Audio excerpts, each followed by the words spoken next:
el video, sin video, y si lo dejo con el... No, para que no me vean. Y yo, no, no, no, no, no. No, no, no.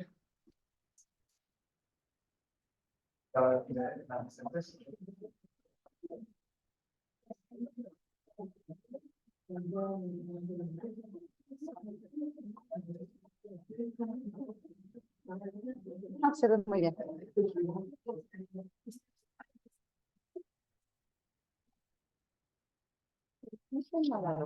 Sí, de hecho, fueron por ahí, no sé. Voy por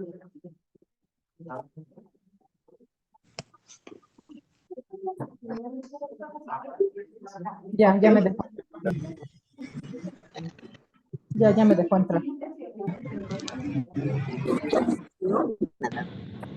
Ahora está diabetes gestacional.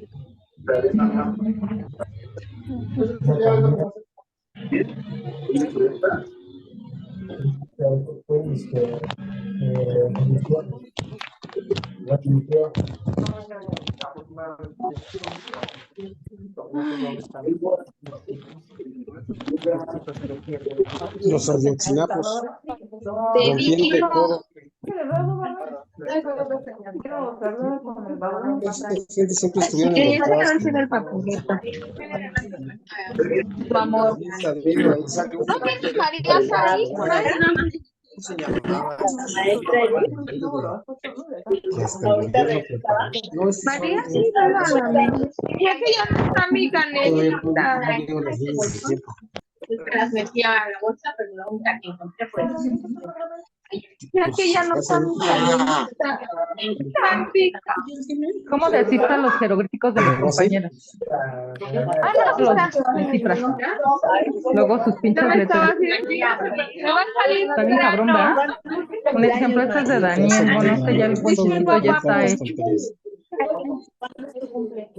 Bueno, su amor dijo, Yo seguro por fue el eso le papu que pongo se vino. mi Ese es uno que se sello, viene a comer y pregunta, ¿de quién es? la Pero que dice, ¿de verdad. quién es esto? Vamos.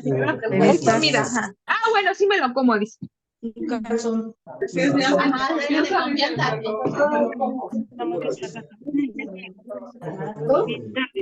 Sí le sabe.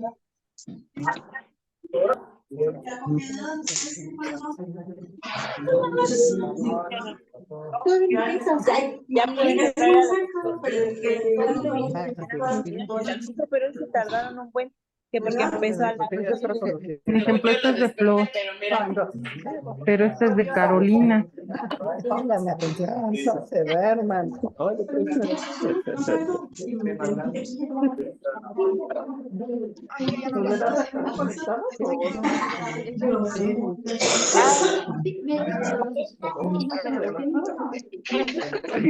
Ay, gracias. Ah, claro, mi banco pocho. Ay, estos cambios de temperatura nos dan en la torre. Bueno, pues buenos días a todos, bienvenidos nuevamente este miércoles a la siguiente ponencia. La doctora Fanny, el día de hoy tengo el honor de presentar aquí a la doctora Bere, que ahorita les va a leer un poco de su currículum y pues espero que me la estén pasando bastante bien. Sí, casi también. Angélica, una sola. Ay, hijo de la Este es chingada. de Jimena. Sí, como que lo Jimena dejamos aquí pasar tiene. y yo nunca Ella jamás es me la quedo con doctora eso. Berenice Palacios González, es licenciada en Jimena. Sí, también debería ser donde examen. tiene ¿Sabes como cuál es? maestría en analítica, Este es de realizó la Uriel. maestría y el doctorado en ciencias bioquímicas en la Universidad Nacional de Jimena. Posteriormente realizó una estancia de investigación en Claudia. Ohio State University en Detroit, Michigan, en Estados Unidos, y pertenece al Sistema Nacional de Investigadores en el nivel 2. Actualmente es investigador en ciencias generales de adscrita al Instituto Nacional de Medicina Genómica, donde Este es de es la Uriel. encargada de laboratorio de genómica de conocimiento. Es miembro desde 2014 de la Asociación Americana de Nutrición. Ha sido gestora de alumnos de pregrado y posgrado, donde 4 de ellos han obtenido mención honorífica.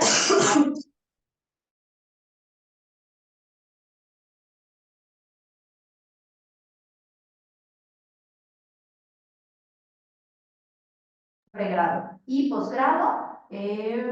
Ok. Ha recibido 12 premios y distinciones, dentro de los cuales se encuentra el primer lugar al Premio de Investigación Básica del Fondo Nestlé para la Nutrición, Premio Ayudas a la Investigación Ignacio de la Rameli, de la Fundación MAFRE. Y en el 2020 fue galardonada con la beca UNESCO L'Oréal AMC Mujeres en la Ciencia del 2020. Ha publicado 40 artículos y 2 capítulos del libro y cuenta con cerca de 1.500 citas. Sus líneas de investigación incluyen estudio ómico de la diabetes gestacional, y la desnutrición crónica y el envejecimiento. Bienvenida, doctora Beni. Muchísimas gracias.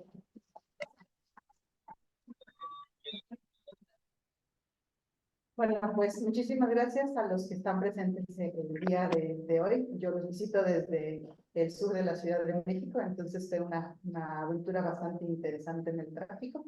Pues vengo hoy, el día de hoy, a hablarles justo de uno de los temas que más me apasiona y que incluso son resultados que hemos hecho en el laboratorio. También quisiera pues mostrarles este tema, que es efectos epigenéticos en la descendencia expuesta a obesidad y diabetes gestacional. Primeramente, quisiera empezar con una introducción de qué es la genética y qué es la epigenética, ¿no?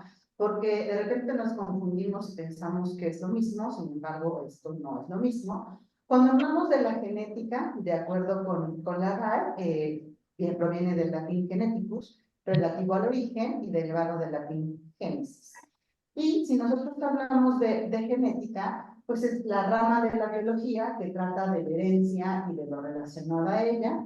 Principalmente estamos hablando de DNA, a este conjunto de mensajes que le vamos a llamar genes, que codifican o están codificados en los ácidos nucleicos y pues que originan la expresión de estos caracteres hereditarios propios de los seres vivos.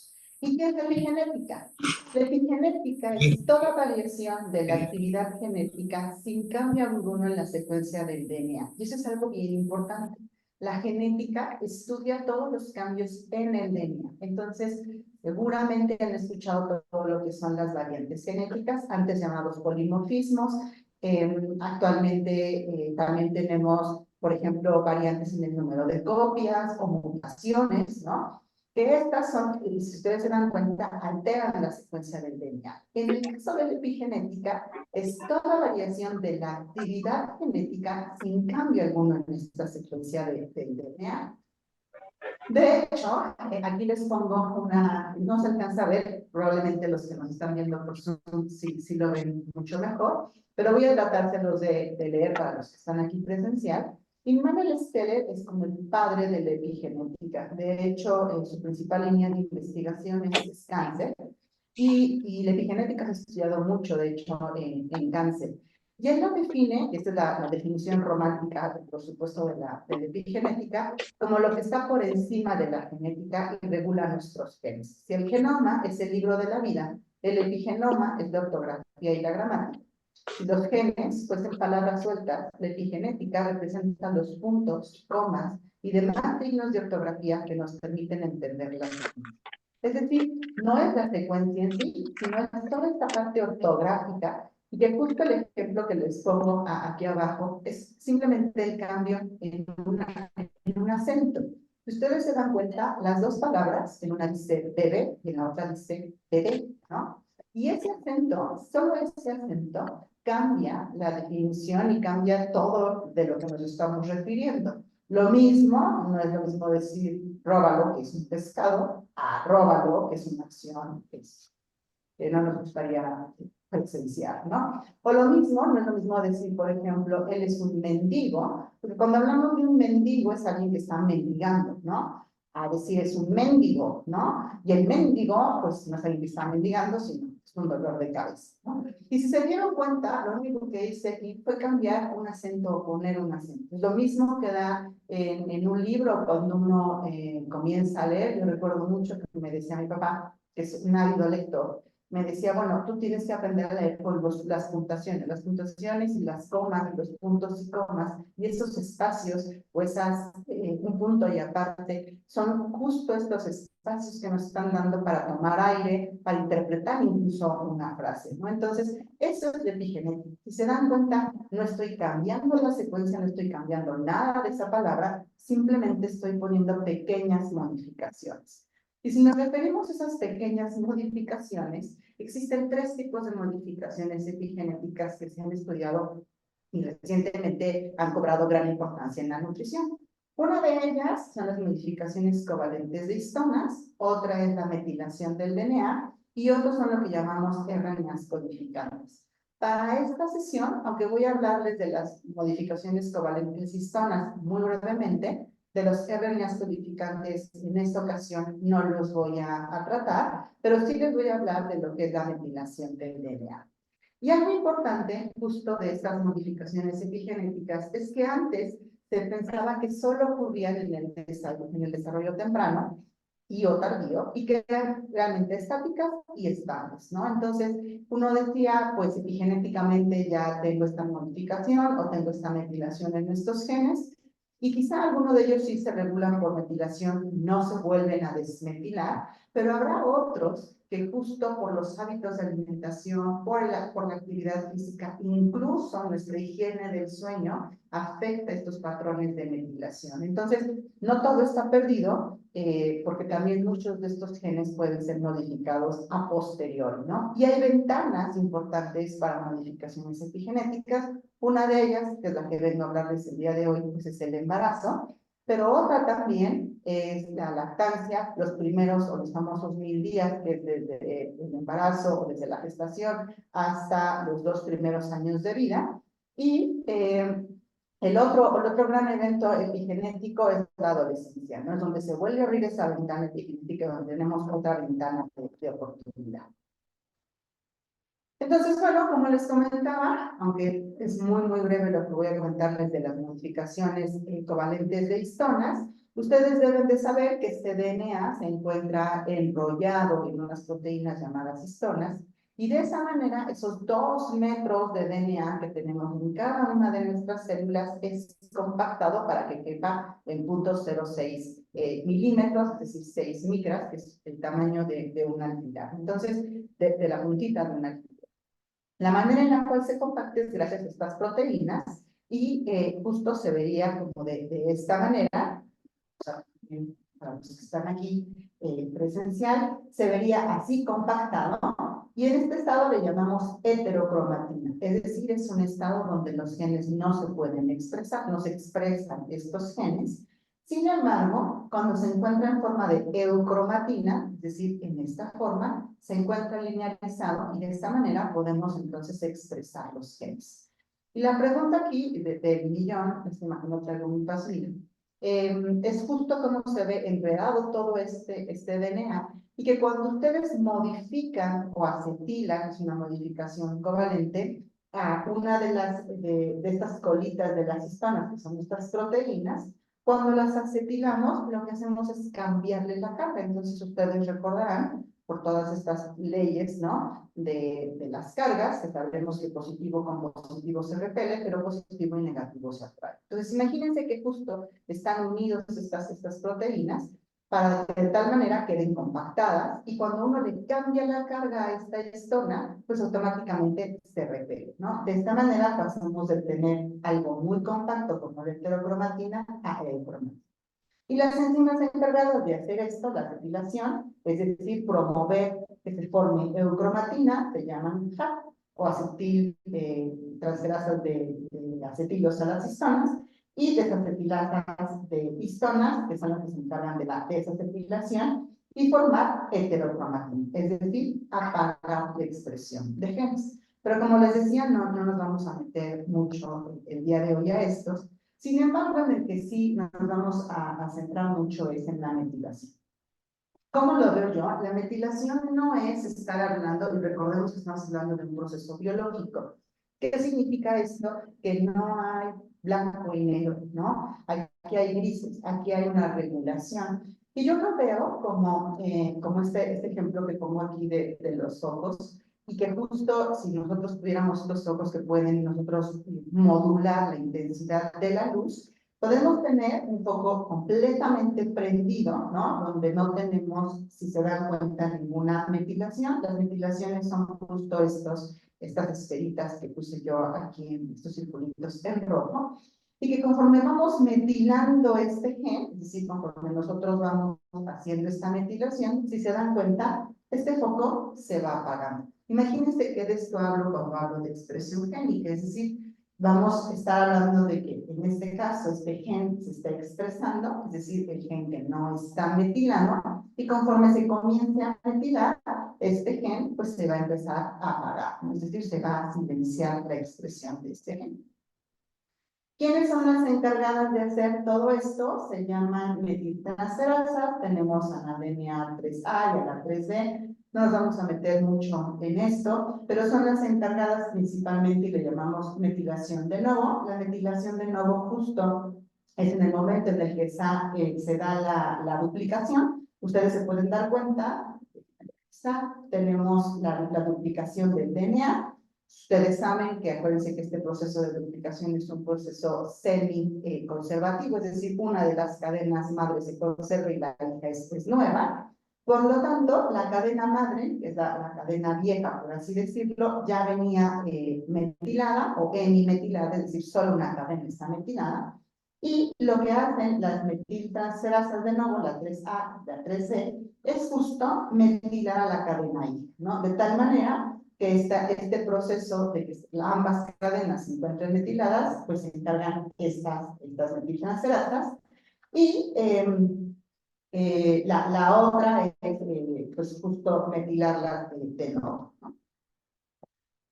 Así como en las desacetilaciones y en las acetilaciones existe una acetilasa y una desacetilasa, en las metiltransferasas también existe lo que vemos una desmetilasa, pero no es tanto como desmetilasa, de hecho su nombre, si nosotros lo expresáramos, son enzimas T, que lo que hacen es ahora desmetilar. Entonces, como vimos en el foco, en esta foto, en este dibujo del foco, pues también se encarga y también tenemos enzimas que desmetilan. Entonces tenemos enzimas que metilan y enzimas que desmetilan.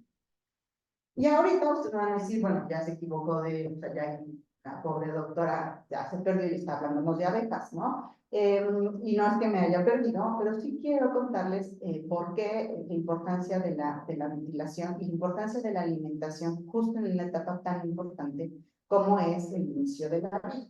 Y justo, déjenme ver si puedo mover esto.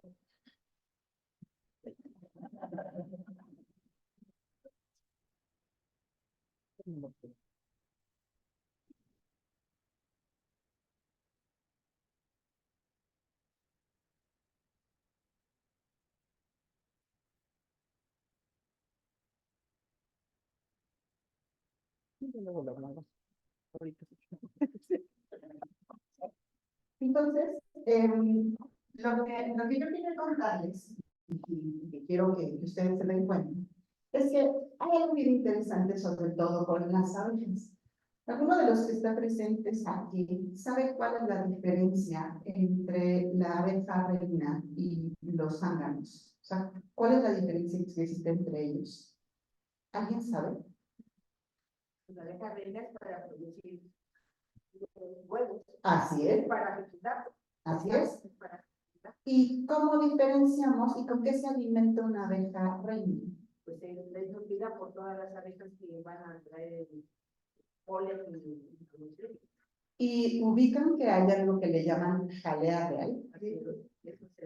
Y la jalea real es para la realeza, ¿no? Es para la reina.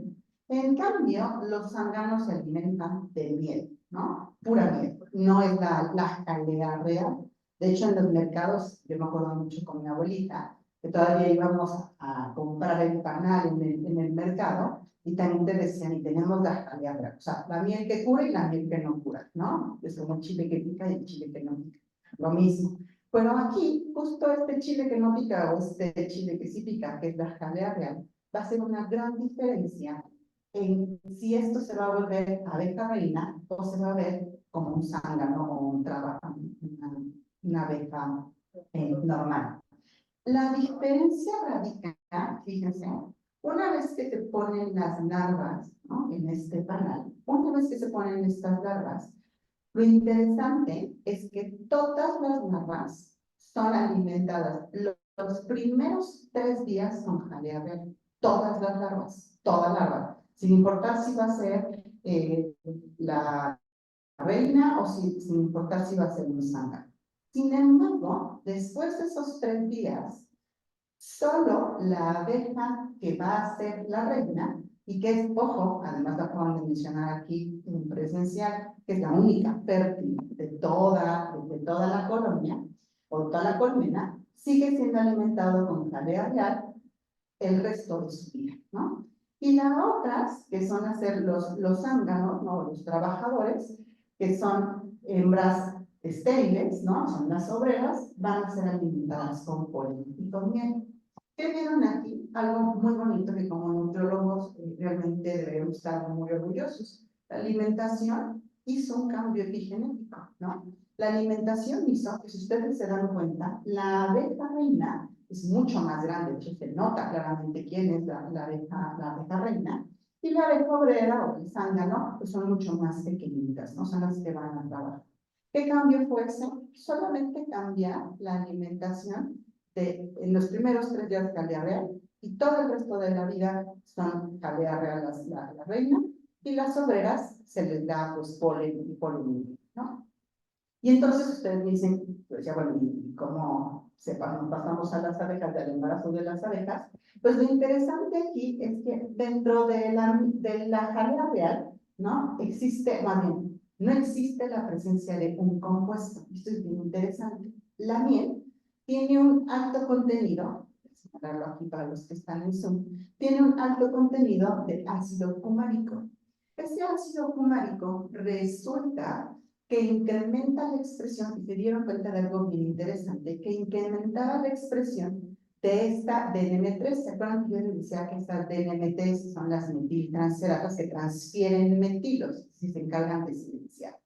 Y se dieron cuenta que estas larvas tenían esta gran cantidad esta gran expresión de DNM3, y que algo que lo incrementaba era el ácido cumárico. Entonces dijeron, esto está muy interesante, ¿no? Les hago aquí un zoom para que los que estén presencial aquí lo vean. Vean, hay una mayor expresión de DNM3, de esta proteína. Entonces, esto llama la atención. Pero lo que llama más la atención, y lo que hace un investigador, pues siempre que somos curiosos, es ¿y qué pasaría si a las larvas les quito DNM3? O sea, ¿qué pasaría si agarro y elimino DNM3? Y entonces pasa algo bien interesante. El 72% de todas de las larvas, aún alimentadas solo con miel, eso es bien interesante, solo con miel, se convirtieron en reinas. Porque la diferencia fue que, no, o sea, tiene ácido cumárico, el ácido cumárico lo tiene la miel, no le quitaron el ácido cumárico a la miel, sino lo que hicieron fue quitarle a la proteína sobre la cual actaba el ácido cumárico. Entonces, al quitarle esa proteína, que es la DNM3, se dieron cuenta que convirtieron a la colonia, el 72% de la colonia se convirtió, la colmena se convirtió en reina, y solo el 28% se convirtió en obrera, ¿no? Se dan cuenta que aquí esta proteína es esencial justo, o sea, estas metiltransferatas son esenciales para que se dé este cambio, ¿no? Y al final de cuentas la alimentación que viene por la miel. Y esto ustedes se lo saben mucho mejor que nadie, porque en nuestras clases de nutrición nos dijeron, y si ustedes se acuerdan cuando vieron nutrición en las diferentes etapas de la vida, cuando vieron la primera etapa de la vida, les dijeron ustedes que a las mujeres embarazadas les habría que dar, ¿en qué las suplementamos? En ácido fólico, exactamente. Y algo bien importante de ácido fólico lo damos para evitar malformaciones, ¿cierto? Principalmente el cierre del tubo neural. De hecho, es algo bien interesante, digo, se ha hecho con cerdos, se ha hecho también con moscas, ¿no? Porque si uno no tiene estos donadores de folatos, lo que hace es que estas metiltransferatas que se están metilando La realidad es que no lo hacen y recordemos que realmente no somos, o sea, si nosotros viéramos a un feto, somos el producto de una invaginación, o sea, realmente pareciera que nos estamos metiendo nosotros como nos estamos separando sin un feto. Y algo interesante es que estas metiltransferases son importantísimas justo en este periodo. Y el ácido fólico, justo, si ustedes se acuerdan, o sea, este ciclo que está aquí, ahora voy a subirlo.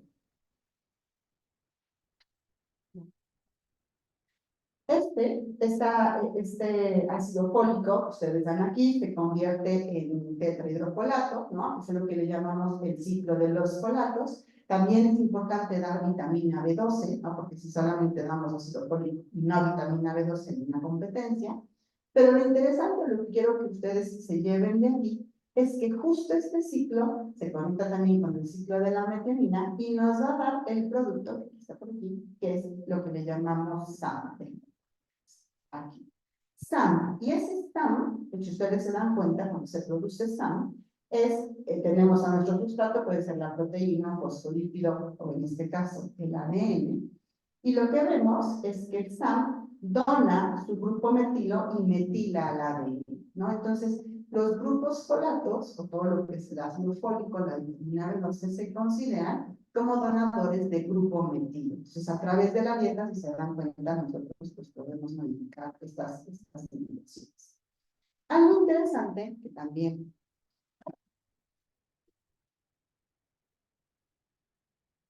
se ve un cachito o no se ve todo, ¿no? Algo importante es también otro ejemplo, es sobre todo el consumo de frutas. Y aquí está esta frase que dice Mana, y nos dicen que los nutrólogos solo dicen comer frutas y verduras. Pues detrás de eso hay un fundamento de por qué solo comer, y no solo comer, ¿no? Sino consumir una dieta adecuada, pero algo importante es introducir frutas y verduras. Y esta es una relación bien interesante, porque resulta que se ha visto que el bajo consumo de frutas se asocia a hipometilación. Y uno va a decir, bueno, hipometilación significa pocos metilos. Y recordemos que metilar, algo que quiero que se lleven a casa o el mensaje, es que metilar significa silenciar, ¿vale? Silenciamos la exclusión. Por lo tanto, pocos metilos están hablando de que están modificando, ¿no? a estos genes, ¿no? Y resulta que el consumo de frutas se asocia a